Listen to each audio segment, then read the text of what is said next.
Greetings everyone. Greetings. I hope you are doing okay. So let me just make sure. Yes, is my micro? Yes, my microphone's plugged in. Hang on. Yes, it's plugged in. Okay, sorry about that. I just had a moment where I thought, oh my god, my microphone's not plugged in. All right, but yes, it is. So anyway, I hope you're doing okay. Hi Beverly, nice to see you. Good afternoon, good evening, good morning, wherever you are joining me on the planet. My name is June Allen, and I am the founder of the Art of Greatness at juneallen.net. So I'm also a racial trauma therapist. I'm a speaker. I'm a retreat facilitator. I'm a soon-to-be author. I'm writing a book at the moment as well. All that good stuff, and I absolutely love what I do. So happy Windrush 75, everybody! Happy Windrush 75. Um, it kind of pains me to say happy Windrush 75 in some respects because of the way that, our ancestors and how we're still being treated in this country. But, at the end of the day, it is an anniversary, and I think it's important for us to honour that. So today, I want to talk to you about obviously Windrush, and I want to talk about what that means in therapy, because there are a lot of people who, or there are a lot of things that have happened as a result of Windrush, mass migration that happened in 1948, as you know. Today, 75 years ago, that ship docked, okay, and a lot of people from the Caribbean came over here to help to build this country after the war. But what's been really good, especially more recently, is that there's been a lot more resources and a lot more people writing about their experiences. And yesterday, if you watched the last stream that I did yesterday, I shared some of the books and stuff that I've been using to kind of research and just kind of reflect on, what's happened, what happened to our elders, and what happened to what's happened to us, how Windrush has kind of impacted our experience in Britain, and and the sort of the issues that I see in therapy as a result of what happened during Windrush and stuff like that. So what I wanted to do today is I did say about this book yesterday. It's called When Will I See You Again, and it's an anthology of different stories from people that came over here during Windrush.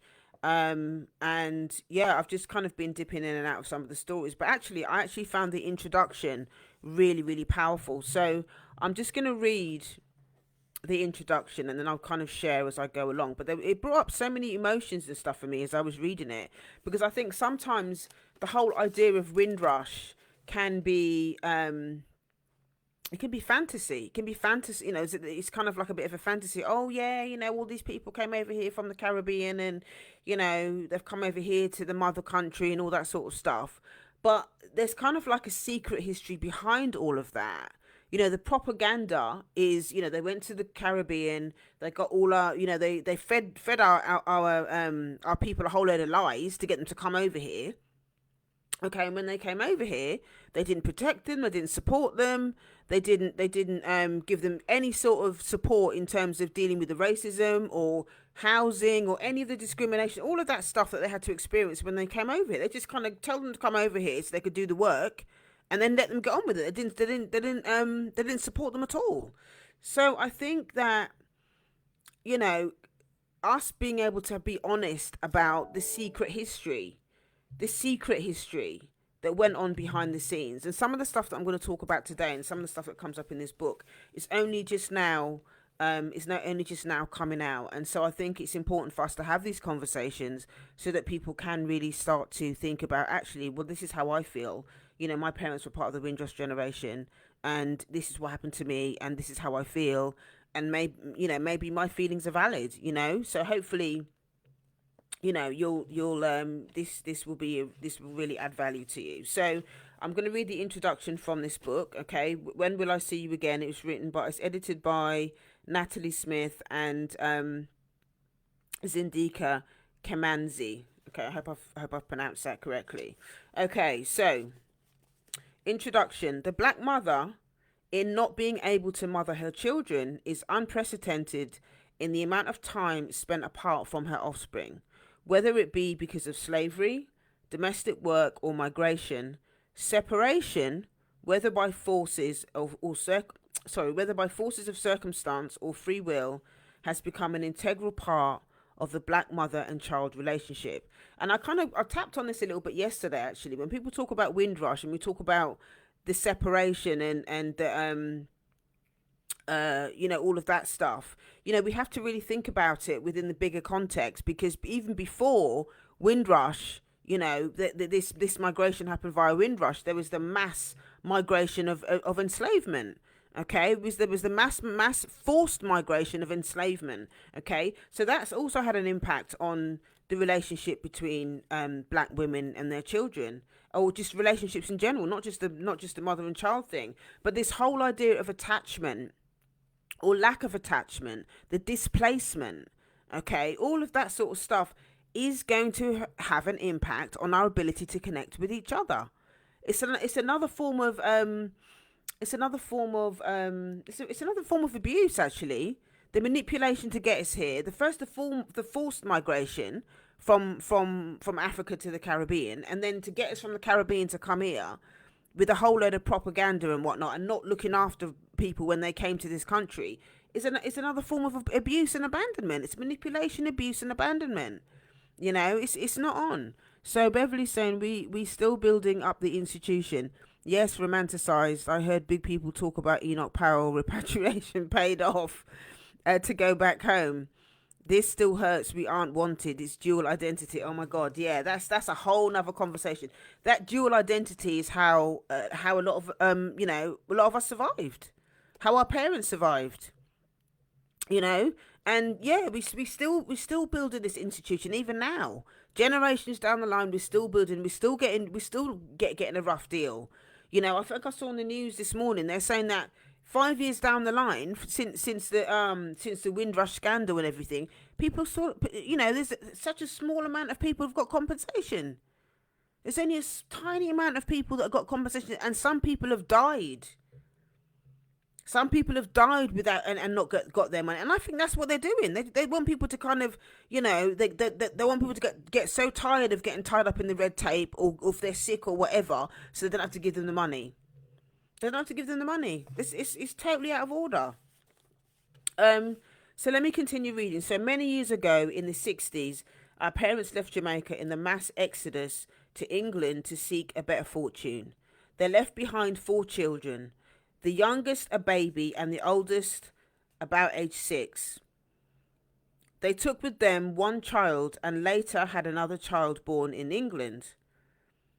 In our family, migration meant separation from parents, the splitting up of siblings, separation from grandparents and the extended family, separation from a community and a country. I just wanted to go back at actually when she talked about the youngest a baby and the oldest about age 6, okay? It is so important to understand that those early years of attachment between the parent and the child are massive. Okay? Let's just start there.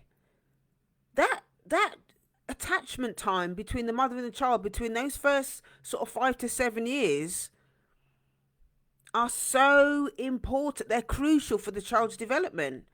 They're crucial for the child to know who they are. They're crucial for the child to kind of, that's where how the self-esteem and stuff starts to get built. Because if the parent is available, to the child, they're going to be able to teach that child who they are. And that closeness and that sense of belonging and that understanding who they are is so important at such a young age. And the thing is, the separation of our children through migration is something that started in the plantations. The system has kind of not rewarded us. I suppose when we talk about Windrush, they're so-called being rewarded for doing that, because they wanted us. They don't really care about all of that. They want you to come to the UK. They don't really care about all of that.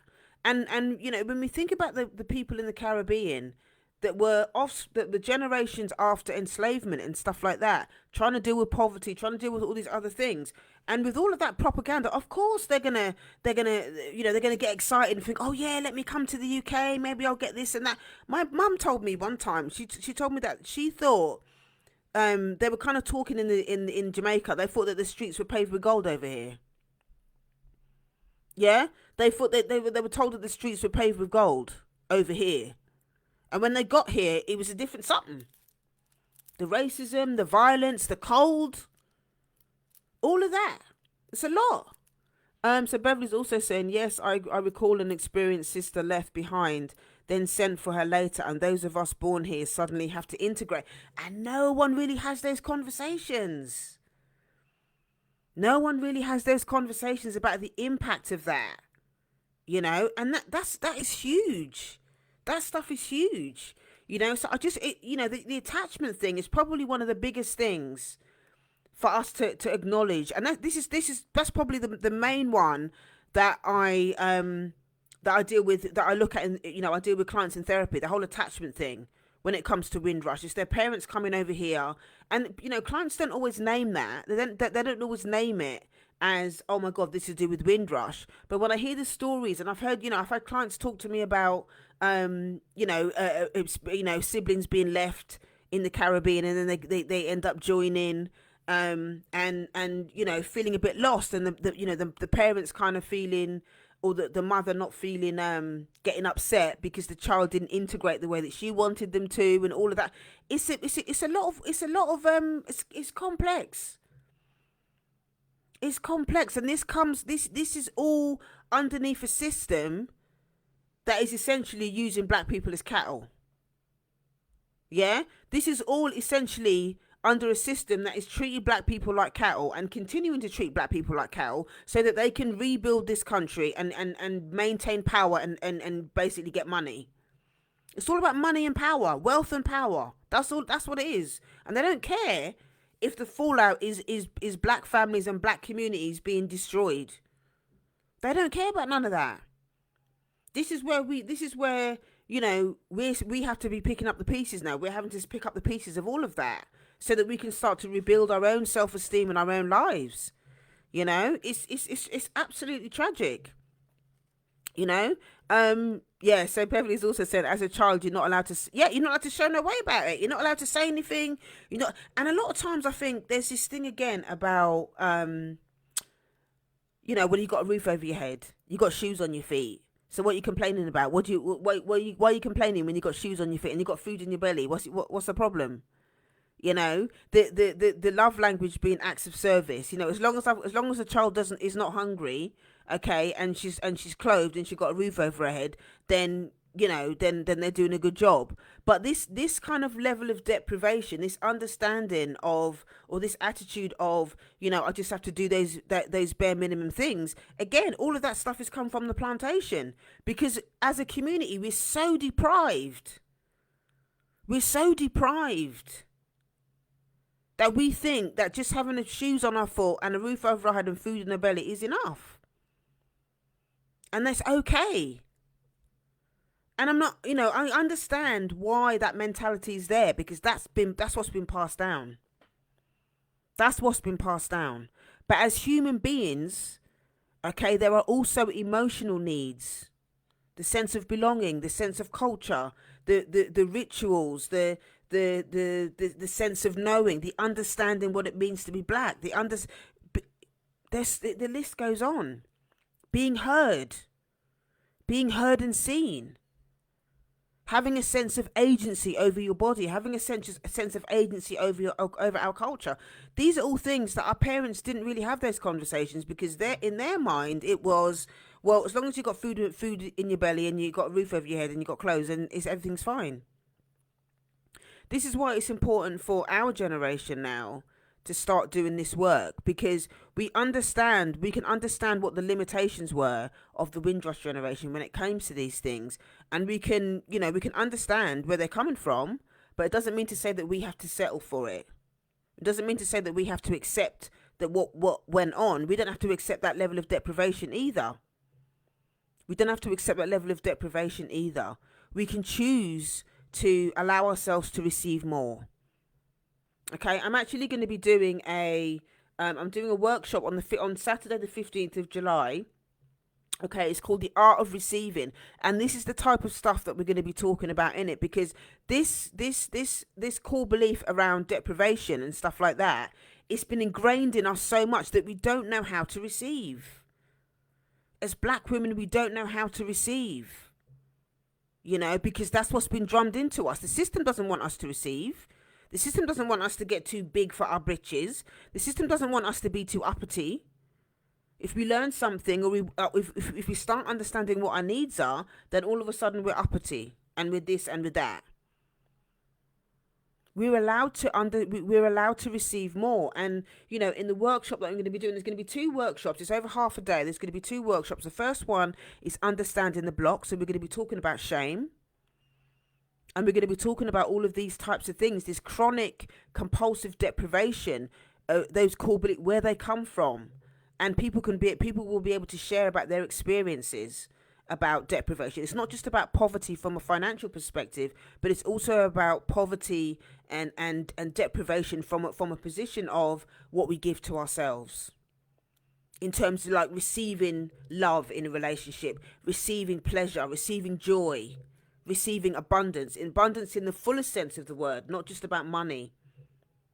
Yeah, that stuff is really, really important to be able to do that. The second workshop is going to be a bit more about money, about receiving, and how we sabotage ourselves around money, because again, we're not used to it. We're not used to handling money, and that comes from the core belief that's been passed down through generations about us not being able to, not thinking that we deserve money. We don't understand money. We have a very complex relationship with money. And like I was showing in one of the previous live streams before, when our black bodies were the first commodities on the stock exchange, we think about our ancestors, they were enslaved. Our black bodies were a commodity to be sold, to be bought and sold like cattle. So how was that going to impact our relationship with money? We know that the British earned so much money, particularly from the plantations in Jamaica, from the sugar factories and whatnot. Our ancestors, and actually, funny enough, my mum used to work at the sugar beet factory, actually, when I think about it. So our ancestors were enslaved on the plantations, doing all of that. And then, remembering that my mum used to work at she used to work at a sugar beet factory as well. It's almost like, it just makes me feel, it's exhausting just thinking about it, and then thinking about all of the mess that we have to clean up around all of this stuff. It's painful stuff. And when we think about colonialism and empire and all of that kind of stuff, and even the very money, when you think about the British pound, and it's got the Queen's head on it. It's got the Queen's head on it. What does that do for us energetically when we have to handle that? When we think about money, what is that going to do to you energetically? What is that going to do to our sense of self? When somebody hands you a note, it's got the Queen's head on it. And the Queen's head, which represents empire, which represents so much blood, so much bloodshed from our ancestors that were enslaved. The fact that our ancestors worked for free. When we talk about Jamaica, it's 250 years of free labour. So the Queen can have her head on that money. And it might not be something that you think about consciously, but what do you really feel unconsciously about that? Energetically, how does that feel? These are things that I'm going to be talking about. And we'll be doing exercises around this type of stuff to help you understand what you feel about money unconsciously and what that means for you. How have you sabotaged yourself just not really understanding your relationship with money? Yeah. So Beverly's also saying, and then told Daly, I didn't come here for you to not do well. You must work twice as hard as your white school friends. The pressure was on from them early time. Oh my God. All of that. All of that. All of that. All of that. It's just, I'm talking about leaving your Jaffa cakes alone. Do some meditation. You have to do some meditation, Beverly. Leave the Jaffa cakes alone. Do you know what? It's difficult having these conversations. It's difficult having these conversations, but maybe instead of heading for the Jaffa Cake tin, maybe just allow yourself. What would it feel like to just try and sit with those emotions? What comes up when you if you leave the Jaffa Cakes alone? What are you going to be sitting with? What are you going to be sitting with? And this is why it's important to have these conversations, because when you don't actually talk about it and explore it and really think about the impact of how all of these things are impacting our ability to build wealth, to thrive, to earn good money, all that kind of stuff. If you're not having the conversation, that stuff is going to be buzzing around in your unconscious, and it's going to have an energetic effect on your relationship to money. So this stuff is important. This stuff is important. All right, so let me carry on reading. So, now where was I? Okay, so let me go from this place as well. So our family has never been fully reunited. The years away from our parents was never spoken about or fully acknowledged. That's what you were saying, Beverly. We had lived a life without them, and this life had locked us all into a separate existence. In the Caribbean, we had grown up as strangers who had become our family. In the Caribbean, we had grown up with strangers who had become our family, whilst in Britain, our family had become like strangers. Ours is by no means a unique experience. Many children experience separation as a result of the migration from the Caribbean to Britain during the 50s to 70s, a period which is the focus of this book. Migration is about betterment. The courage of the first generation who came over to start afresh is highly regarded and vastly recognised. Less is known about those who made the first voyage as children. Many children were left behind in the Caribbean, whilst their parents went abroad in search of better opportunities and to seek a new life for themselves and their families. In some sense, the Caribbean childhood was quite idyllic, but those children felt a sense of abandonment as what was to be a brief sojourn for their parents became permanent. Some were left as babies and toddlers with the promise that they would be sent for soon, and did not see their parents again until they were virtual adults. Wow. See, even that in of itself, the idea. I mean, you can understand why people wanted to come to Britain. All the propaganda, all the rest of it. Coming to Britain, trying to make a better life for themselves, and all the rest of it. You think in your head, oh man, it's only going to be temporary. I'll come over to the UK. I'll work hard, earn some money, whatnot. I'll send for my babies to come and live with me so they can have a good life as well. And all those years pass. You got all the hardship and everything of living and working in the UK.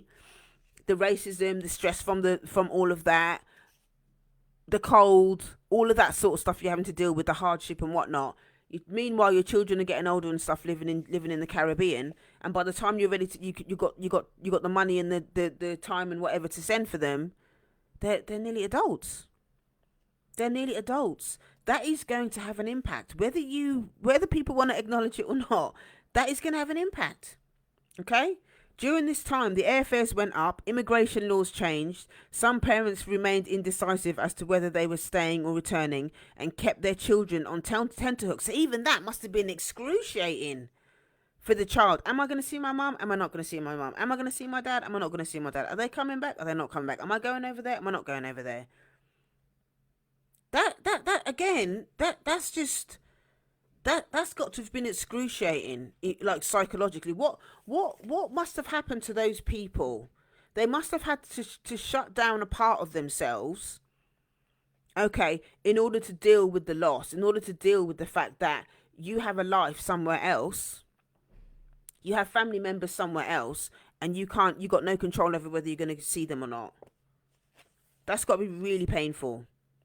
That's got to be really painful. Some children never saw their parents again as they settled, started new families, and forgot about the old ones back home, thereby severing all ties permanently. Some children never saw their parents again. Their stories are part of a secret history, secret in the sense that it is hardly ever talked about, often brushed over or dismissed. As immigrant children, we, the editors, have often questioned the legacy of separation that has shaped our own lives and that of our family. We have questioned and debated the psychological effect of separation and displacement on the parents and children involved in the upheaval. The reasons for the movement is immeasurably clear. Parents were forced out by poverty, unemployment, and the pursuit of a decent education for their children, but the damage caused by separation has left deep rifts in some families and painful scars for many of the children. That's the stuff that I see in my practice. These are the topics that I see in my practice. Often they were left without explanation and without adequate financial support. Later they were received in England, still without explanation and often with little affection. Some parents did not have the time or inclination to catch up with the missing years in their children's life. Mostly they were too busy working or bringing up a new family which they had started in England. Some of those children who came over were abused, ill-treated, ignored, and became like strangers in their own families. No one seemed concerned that these children may have suffered multiple separations in their early lives from family, and that coming to England later meant further separation from grandparents and the wider extended family. Ooh, so that is the introduction. Okay, the introduction to When Will I See You Again? Okay, can you see that? Let me see if I hope you can see that. Yeah. So yeah, I mean, this is the stuff that this is the stuff that I deal with in therapy. The separation, the attachment stuff. Yeah, the identity, the belonging, the lack of self-esteem. Because again, those early years are crucial for the child's development. And if there's no consistency, if there's no consistency with the parent, or if the child is being moved from pillar to post or whatever, doesn't have any sort of stability with the family members, with their own sort of village, it is going to create issues. It's going to create issues around attachment. It's going to create issues around their self-esteem and belonging and stuff like that. And the grief, there's a lot of grief that comes with that. And this is not just about the children as well. I mean, parents that have come here, it's a massive culture shock as well. It's a massive culture shock to come from a place that's from a different climate, okay? From a different climate to come over here to a country that is cold. Okay, the summers weren't really that hot, and the winters are obviously absolutely freezing, and to come to a culture that is very hostile towards them, and have issues around housing and discrimination and racism, and no blacks, no Irish, no dogs. That's the sort of stuff that people used to put in the windows. No blacks, no Irish, no dogs. And even in the I remember in the 80s, my parents actually moved to. They moved to a new house, and it was a predominantly white area. And even then, I remember my mum getting, she was very upset because, people had put whatchamacallit, photographs of feces through the letterbox. They'd taken pictures of their own feces and put it through the letterbox. And then sometimes they would get phone calls with people saying stuff on it, dogs barking, all that kind of nonsense. Somebody saying, please, what's the name of the book? Will you save this life? Absolutely, the live will be up. The book is called When Will I See You Again? Okay, can you see that? Is that better? When Will I See You Again? The book is called. The writing's probably back to front. That's the back of it. Okay, so yeah, it's called When Will I See You Again? So yeah, I remember, this was in the 80s. This was going on in the 80s. So it's like my parents' generation. And even at that time, now when I look back, I think about it and I think to myself, wow, like we couldn't even really have a conversation as a family about that. I remember my mum being upset about it and her saying what happened, but I never really understood how she felt. She didn't really talk about how she felt. She just kind of said what happened, and then she just kind of went and got on with things, So I know that I understand as well that for our parents' generation, they do deserve their props for that, because to actually come over here and do all of that, what they did was actually a very brave thing to do. It took a lot of courage, and even when they got over here, to stay here is another conversation. Because obviously it's easy to come over here when they got all the propaganda and all the fantasy and whatever they were talking about in the Caribbean about, oh yeah, it's going to be this, that, and the other. It's different to have hope and stuff when you're at the other end, when you know the propaganda from the British and stuff like that is trying to encourage people to come over. But to actually come over here, to have the realization that actually what they were talking about was bullshit, okay, and to still stay here is a whole new thing. Is a whole new thing. So you know, our elders and stuff that came over here, okay, that came over here during those times, it was it was really difficult. It was really difficult, you know, and there was no, you know, and this is in a way, you know, even though it was difficult for our, you know, for our for the Windrush generation when they came over here and all of that hardship and all the rest of it, there was also some beautiful things that came out of it. You know, I had my, you know, people used to go to blues parties, and you know the music that came out of that era was amazing, and there was a lot of creativity and all of that kind of stuff that our ancestors, you know, all of that creativity that came down through our ancestors was still showing up. So even though as a community, as a people, we've been through so much, you know, the fact that we're able to be resilient, the fact that we're able to be creative, and the fact that we're still showing up, the fact that I'm even on here doing this live stream is an absolute miracle. Because I remember reading somewhere, actually, I can't remember where I read it, but I remember reading somewhere that the people that were enslaved in Jamaica, you know, Jamaica was one of those, was one of the places where they would send the troublemakers. They would send the troublemakers that needed to be taught a lesson. They would send them to Jamaica because Jamaica was renowned for being really harsh with the people that were with our ancestors that were enslaved. Yeah. So the fact that I'm here, doing this live stream means that I am a descendant of those people that were fighters, people that would not shut up. And you know, it kind of it makes me laugh sometimes when I hear people talk about how Jamaican people are feisty. It always makes me laugh when I hear people talk about Jamaican people being feisty, because we've had to be feisty. Yes. Our ancestors, that's how our ancestors survived. I'm not excusing people behaving badly or anything like that. I'm not making excuses for that. But when I think about it in context, when you think about it in context, okay, to what our ancestors had to endure on those plantations, and to how Jamaica was this country where was this place where they used to send all of the people that needed to be broken. They wanted to break their spirit. You know, and the fact that people like Marcus Garvey came from Jamaica, the fact that Bob Marley came from, there were so many creative people that came out of Jamaica. You know, it kind of makes sense. I mean, with all of that pain and all of that suffering and all of that trauma, that there were still seeds of creativity, seeds of greatness, that they could not keep us down. The only reason why this system, okay, has to fight so hard to oppress us, the reason why it's so savage, is because there is greatness within us. Let's just take it there. The reason why this system is so savage with us as a people is because there is greatness within us.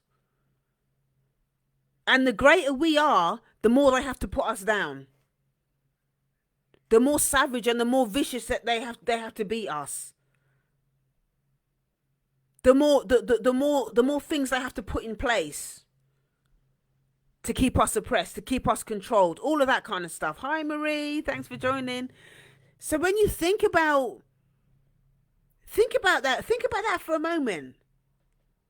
Think about that for a moment. Why do they have to work so hard to oppress us if there wasn't greatness within us?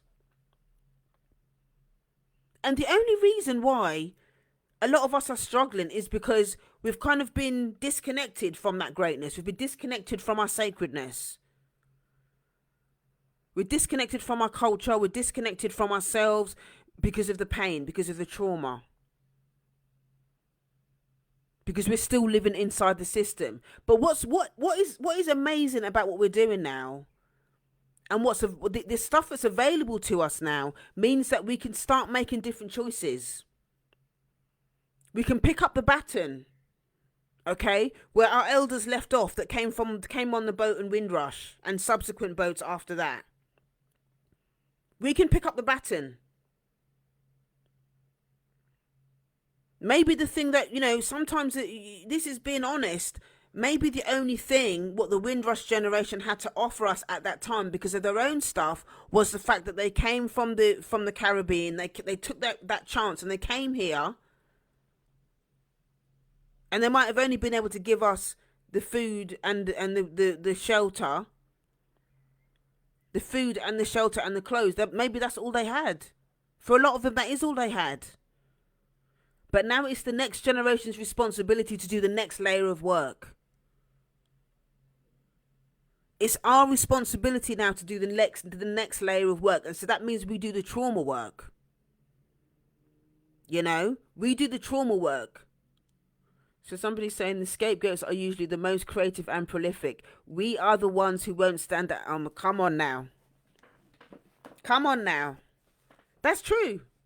And as a community, black people are the scapegoats. We are the social scapegoats, especially black women. Black women are we are the ultimate scapegoat. If anybody's got any shit to throw about, they'll throw it at us.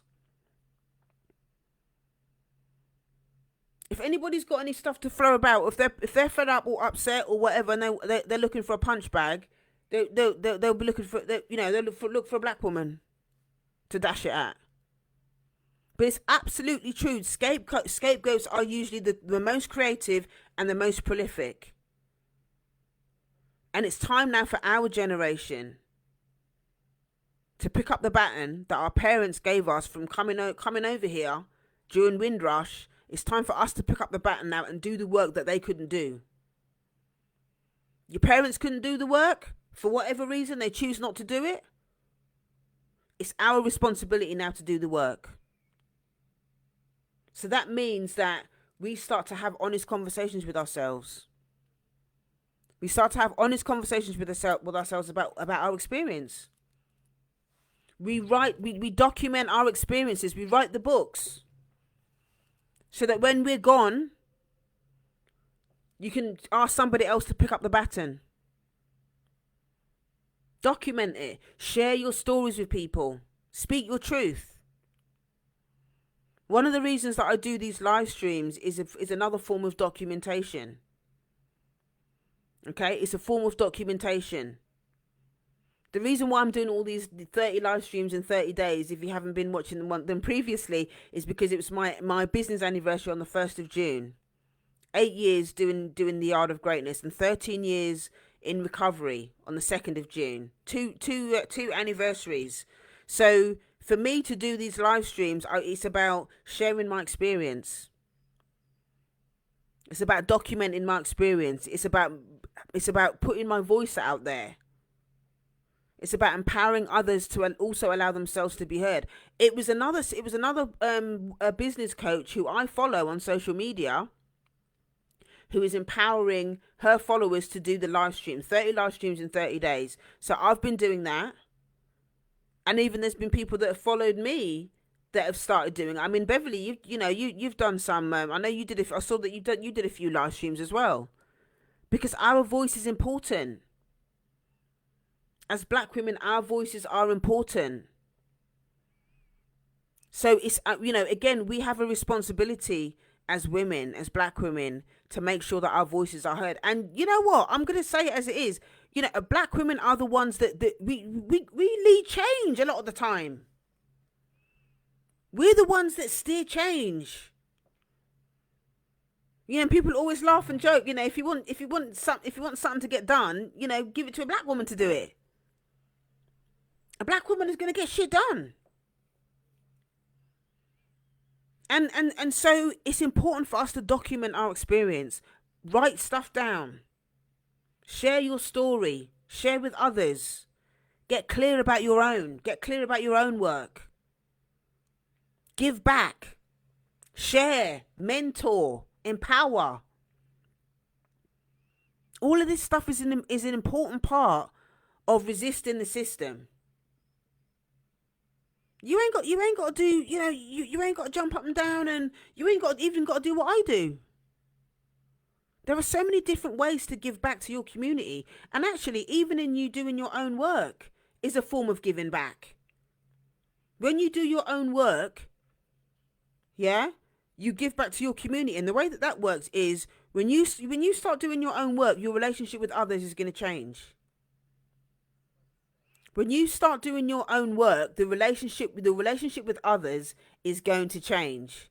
So you kind of you end up doing service to your community and your family and those you love, those you care about, just by being yourself. You're when you as you become more evolved, okay, you're also doing service to others in ways that you don't even know, consciously and unconsciously. So that stuff is really important. Just to go through some other stuff that's some other issues to explore in therapy. If you're in therapy, if you're looking for a therapist, okay, I've got some spots available. You can click the link in my bio, go to heal.juneallen.net. That's heal.juneallen.net. That's heal.juneallen.net. Here are some of the issues, okay, you might want to think about in therapy, okay, when it comes to Windrush. If you're a Windrush, a child of the Windrush generation, if you were one of the adults that came over during the Windrush generation, these are some of the things that you can think about to explore as part of your journey. Okay, so identity and belonging. Okay, self-esteem, attachment wounds, parental attachment wounds. Were you the one that was left in the Caribbean and then came over? Were you the one that was were you the parent that left your child in the Caribbean? And how did you deal with that psychologically? How was that? How was it when the child actually when people were reunited? How was that? How did that impact the relationship? Did the child come over and you already had started, did they have half siblings already in the UK? So the child was kind of brought into an environment that where she didn't know people. How big was the gap? What was the time gap? How many years was it? You left a baby or a toddler and you had a teenager come back. How was that? That stuff is all important to unpack, because even if you didn't talk about it at the time, when you just swept it under the carpet, that is going to be having an impact on that relationship at some level. Whether you want to accept it or not, it is going to be having an impact. It's going to be played out at some level between you and that child. Okay, racial trauma as well. Whether we're talking about the violence, the no blacks, no Irish, no dogs conversations, the housing discrimination and all that kind of stuff.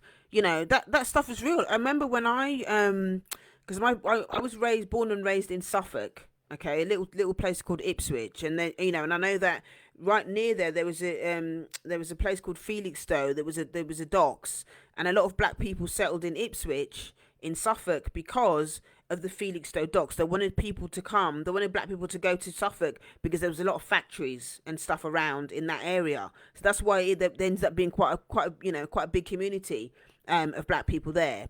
But I know that a lot of people couldn't get housing and stuff there. I remember hearing stories where people saying they couldn't get housing and whatnot when they were there. So there was, the only people that would that would give them housing were a lot of Indian people that had houses, and they would kind of rent them a room and all of that kind of stuff. A lot of the Indian, they made a whole heap of money from the Windrush generation. A lot of the Indian families, because a lot of times families used to live in one room. So it was good that they had somewhere to stay. It was good that they had somewhere to stay, but at the same time, the conditions were not always great, and they were often overcrowded. They were often overcrowded. So, with all of the poverty and all of that as well, there's money trauma, there's poverty trauma. All of that stuff is all part of that conversation. All of that stuff is all part of the conversation. And, at the time, many of us might have just thought, well, that's just the way it was. Yes, it was the way it was, but it doesn't mean to say that you're not impacted by it. And how is that really impacting your ability to receive today? Being raised in those conditions of poverty, how is that impacting your ability to receive today?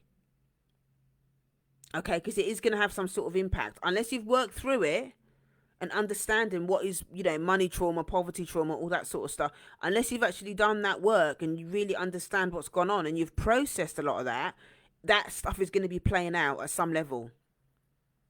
It's going to be playing out in your career. It's going to be playing out how you see yourself at work, all that sort of stuff. So if you're interested in exploring that in more detail, again, I have my workshop on the 15th of July called The Art of Receiving. And actually, I've got a Windrush special on at the moment, actually. It's £25 versus £30 at the minute. So that's going to be on for the next few days. So you can click the link in my bio, go to heal.juneallen.net. That's heal.juneallen.net. That's heal.juneallen.net. Okay, the other thing that comes into the therapy room around Windrush is the racism in education at school. Okay, the racism in education at school. When I was the primary school that I went to, me and my brother and sister, okay, we were only three black kids in the whole school. We were the only three black children in the whole school. And I remember my mum telling me the story that she basically had to go down to that school. The first time she asked the headmaster if we go to school, he said no. He didn't want us Negroes in his school. My mum had to, and literally, if you look out the window of our house at the time where we lived, you used to be able to see literally the school was a spit throw outside the house. You just literally crossed the road. And the school was there, and the man didn't want us in his school. And I remember my mum saying she had to go back and beg him to let us go to the school. And we did end up going there, but it was very it was hard being at a primary school where you didn't see yourself, where there was no, and I had my first racist experience when I was at that school. I had my first racist experience when I was at school. They, they used to bring in, wheel in these old TVs and show these different programs about stuff. And I remember they were showing a documentary about Africa, and they had, African women on there that were kind of bare-breasted and just in their own cultural, their native dress and whatnot. And I remember the whole class laughing. It makes me emotional just thinking about it, actually. I remember the whole class laughing and people saying, "Oh, June, is that your mum?" and all that sort of stuff. And the teacher didn't say nothing. No one pulled me aside and asked me if I was okay or nothing like that. And at the time, because we didn't really, there wasn't really a space to be able to talk about racism at home because we just didn't. So I kind of swallowed all of those kind of experiences and I never spoke about it. I never spoke about it. But it's important for me to understand that in having that experience so young, that's something that would have fed my shame about being black. That's how it starts, being in those environments and not being heard, not being understood, not being supported, not being able to have the conversation. Because what happens is you can have something like that happen to you, okay, which is hurtful, which is painful. But then what happens is if you haven't got nowhere to process it, you ain't got no one to talk about it, you ain't got no one to give you a hug, you ain't got no one to explain it to you or nothing like that, it just increases the suffering. You swallow the experience and then you hold it. And I don't think I shared that story again until I must have been in therapy or something. By the time when I actually realised that was my first experience. Yeah, because I had to do an inventory. And that's when I realised that was my first experience of racism. My first experience of racism. And then the shame and the pain about not being able to share it, not understanding it, because I was a toddler at the time. I was very young. Must have been about 6 or 7 or something like that. But that stuff has an impact. That stuff has an impact on who we are as people. That's an impact on how you feel about your self-esteem and all of that kind of stuff. So in therapy, part of the work, a lot of the work that I do is we look at the history. Where did you first, when did you have the kind of realization, oh my God, I'm black? And what does that mean to be black? What does that mean? I know it sounds really strange to say that, but I had that first revelation when I was in primary school, and then I kind of buried all of those conversations, and then it didn't hit me again until I started doing the work in therapy and in recovery. Like, oh my God, I'm a black woman. Oh my God, not only am I a black woman, but I live inside a system that has been trying to destroy me for hundreds of years. And the weight of all of that was very, very difficult, and I had to go through a process of really allowing myself to grieve and get angry and understand. And that's kind of what spurred me on to do a lot more of this work. And that's how my own journey started, because I kind of had my kind of, oh my God, I'm black moment. And then after that, I was like, well, what am I going to do about it? How am I going to cope? Now that I understand what it means to be a black person living under this system, what am I going to do about it? How am I going to deal with it?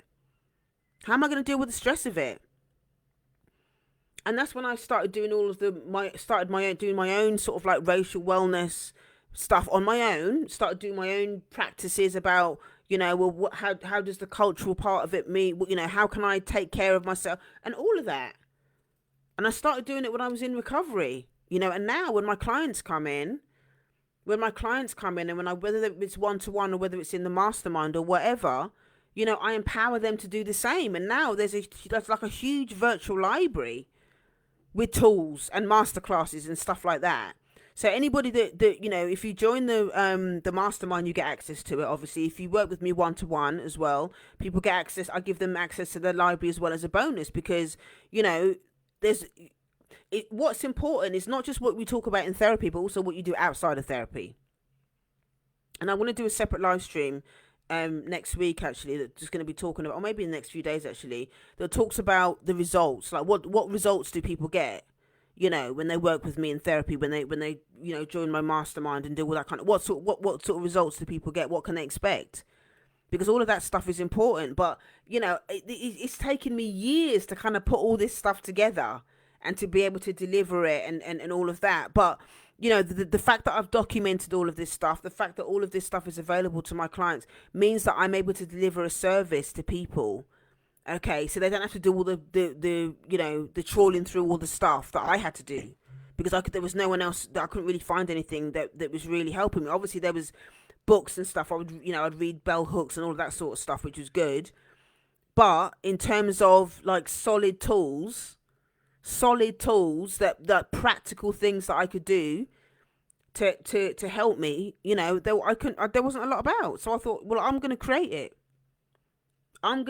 This is where my feisty Jamaican creativity comes in. Okay, because I was just like, well, I'm going to make this stuff myself.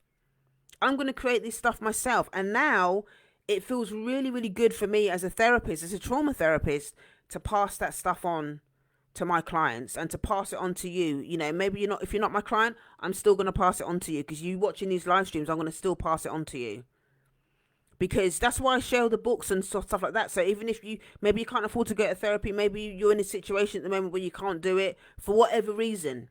So whether the people are working with me or not, I share this content, I add value, I share resources, so that whether you're working with me or not, you still can get some source. You still get the source, and I will continue to do that, because that's my way of giving back.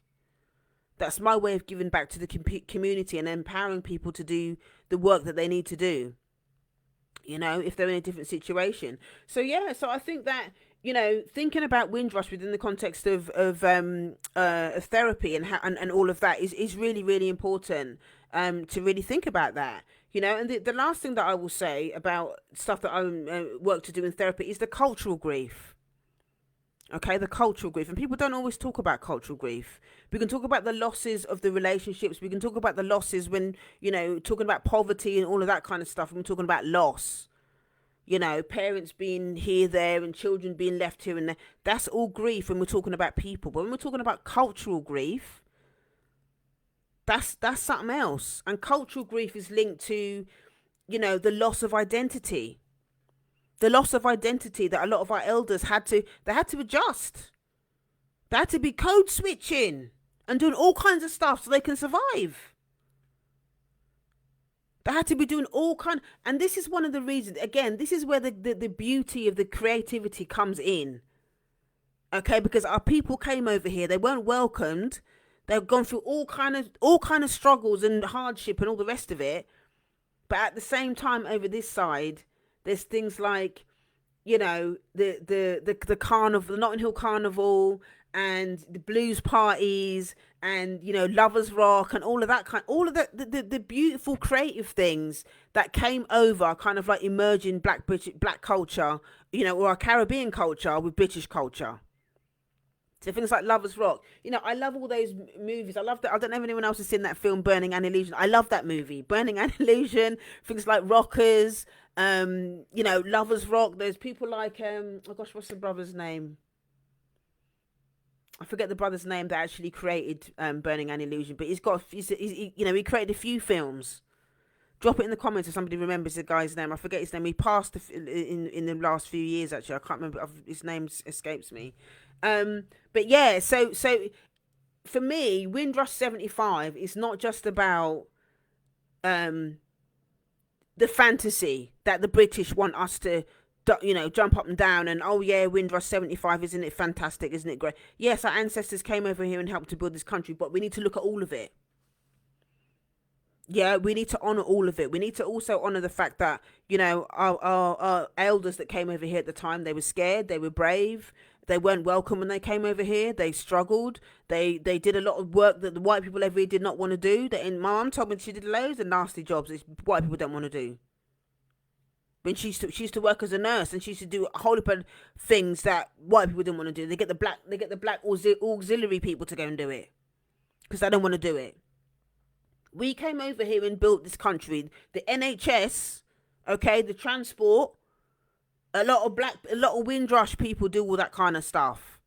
Yeah, so our generation, the Windrush generation, have got a lot to celebrate, in the sense that we came over and built this country. And before we actually physically built this country, okay, the money off our backs from the plantations built this country. Right? We built this country financially and physically. Okay? So it's important for us to remember who we are. There is greatness within us. Because even though we've been treated like shit, we're still here. We're still here. Okay? We're still here doing what we're doing. And so the message that I want you to take away from this situation is, if you're in pain, if you're suffering from any of the issues that I've talked about in terms of the impact of Windrush, then there is support for you where you can pick up the baton where your parents left off. There was an opportunity for you to start doing the work that your parents could not do. The parents maybe they can't deal with their trauma. They didn't want to deal with theirs, but you have an opportunity. You have spaces and opportunities and things like that to be able to start doing the work, doing your own work. And just remember, if there wasn't greatness within us, they wouldn't do us like that. They wouldn't do us as harsh as they do us if there wasn't greatness within us. So take that from today's session, that there is greatness within you, and you just need to give yourself permission to find a space to be able to uncover it, rediscover it, because it's not gone anywhere. It's just buried underneath the rubble of trauma, pain, suffering, poverty. It's buried underneath all of that. But it's still there. It's still there, and you can unearth it. You can unearth it. Okay? So I'm going to leave it there for today. But thank you for joining me. Thank you for taking the time to hang out with me. Again, if you want to get a copy of the book that I was talking about today, it's this one, When Will I See You Again? Okay? If you're interested in joining me for the workshop on the 15th of July, there's a Windrush special on today. £25 versus £30. Not just today, it's for the next few days. £25 versus £30. It's a half-day retreat, 2 workshops, one on understanding receiving, the blocks around receiving. The second thing is specifically around money. So, and that's going to be in Brixton. Okay, it's an in-person one, which is going to be really great. So if you want to join me for that, click the link in my bio. Go to heal.juneallen.net. That's heal.juneallen.net. That's heal.juneallen.net. Enjoy the rest of the Windrush day today. Okay, if you know anyone that anyone that you know from the Windrush generation that you think might be interested in seeing this live stream, then please tag them, share it with them, share it with your networks. It'd be great for us to have this conversation. So thanks again for joining me today, and I will see you next time. See you next time. Bye everyone. Take care.